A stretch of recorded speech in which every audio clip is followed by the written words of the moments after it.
Hello everyone, I am Minidroit, and I love Gunspy. I've always been into subclasses and alternative playstyles, and I'm also a big fan of Starry Crow, so it's only natural that I like Gunspy. Starry Crow's mastery to Ambassador, and his degenerate frag videos were what made me play Agent more in TC2. I want to be just like him. You know, except actually active. Now, there comes a point in every agent's life where they choose their favorite primary. Is the stock revolver's reliability better than the Science Pistol's stealth? Should I support my team with bleed damage, or focus on getting behind enemy lines and taking them out? No one uses the quick draw. But, there are two guns that really lean into the Gunspy playstyle. The Block-17 and the Ambassador. Both heavily rely on two-shot mechanics, but which does it better? Each has their own use case, but which one would I carry with me to the battlefield? Well, let's find out. The Block-17 versus the Ambassador. If these were the TF2 equivalents, the answer would be obvious. The Diamondback. But the Diamondback's equivalent in TC2 sucks and no one uses it.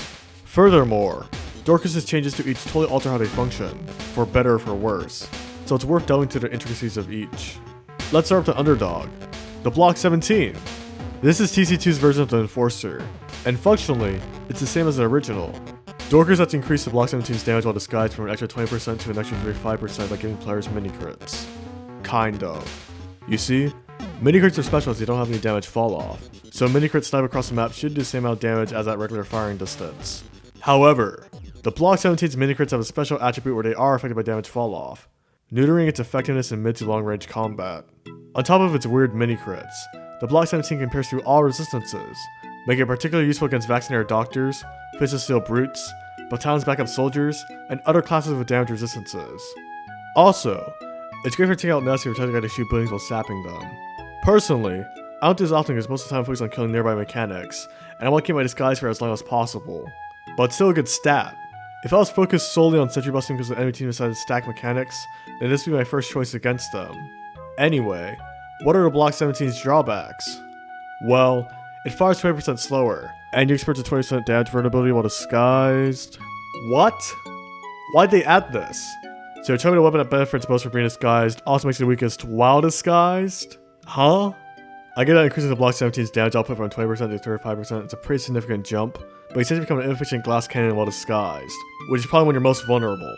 Spy taking is one of the easiest things you can do in TC2, and a damage vulnerability lowers your max health while disguised from 157 to 105, being just barely above the 1 pill threshold, and then you get obliterated by rockets at max ramp up. Consider that Agent's one of the weakest classes in TC2, this doesn't seem like a fair trade-off. The damage vulnerability basically forces you to run with the Dead Ringer to yours, since both give you damage resistance when disguised. That is, if you want to do the yours. Yeah, no. I'll stick with stock.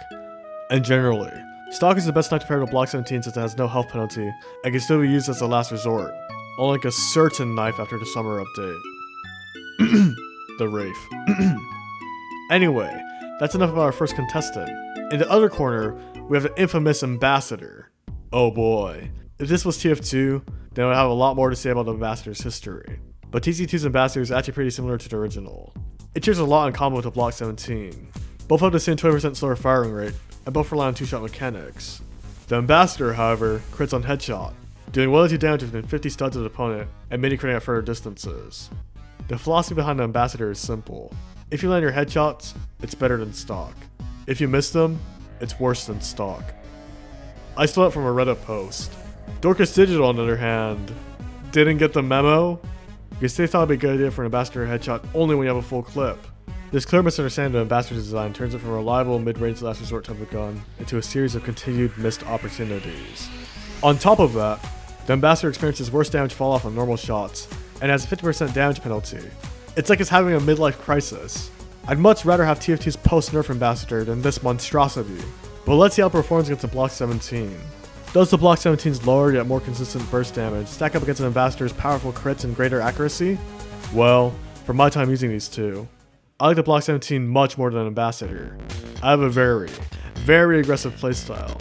Some might say that I'm not even playing Agent as intended, but man, it's just so fun. The thrill of running behind enemy lines and clawing my way out is what I live for. I feel just like Starry Crow when I manage to outplay my enemies.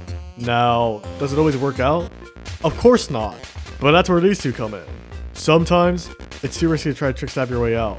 Sometimes, You just have to press Q and... My dispenser is down. This is why I love the Block-17. The mini-crit bursts of damage is multiple times after my disguise has been uncovered. Unlike with the Ambassador, I don't have to fiddle with aiming for my opponent's head, so I can actually kill them rather than being killed by them. I've gotten way more kills with the Block-17 than I have with Ambassador, and I just feel safer using it. The confidence in knowing that I can decimate my opponents with mini-crits if I get caught gives me the insurance I need to play more aggressively. Sure, it's not as alluring as guaranteed crits if you land your headshots, but I value the Block-17's reliability more than an Ambassador's risk. Don't get me wrong, landing headshots with Ambassador feels amazing, but I personally don't want to fiddle with landing headshots when I'm near death. The fact that only the first bullet can headshot adds even more pressure, worsen my aim, and make it harder to escape. This is where I dislike Dorcus' changes to Ambassador most. Much of the reliability that TF2's Ambassador had is gone now that you need a full clip to crit. If the first 2 bullets in the clip could headshot, then yeah, I'd probably use the Ambassador more, but as it is now, it's one of the least favorite guns to use. You can make the argument that an Ambassador is better for mid-range combat since crits enough damage fall off. And yeah, theoretically you're right, and if you're in the right hands, the Ambassador is amazing. But TC2 is a close quarters game, where most fights happen at max ramp up, or close enough where the Block-17 isn't a bad choice either. Most of the time, you're choosing between 7 to 81 damage that can reliably hit at mid-range, versus 102 in a small hitbox. And even if your first shot lands, your follow-up shots do considerably less damage because of the increased damage fall off. Also, people familiar with the Ambassador know they can't land their headshot until you reload, and they'll definitely take advantage of that. Realistically, the Ambassador is a defensive weapon, while the Block-17 is an offensive weapon.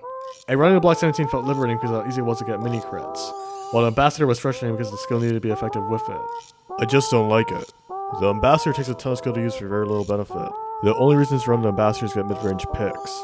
And even then, I'd rather chip away my enemy's health with consistent shots, rather than decimate them with one unreliable headshot. Both scenarios leave me vulnerable in the end, but I'm in much better hands with the Block-17 than I am with the Ambassador. So, in my books, the Block-17 wins.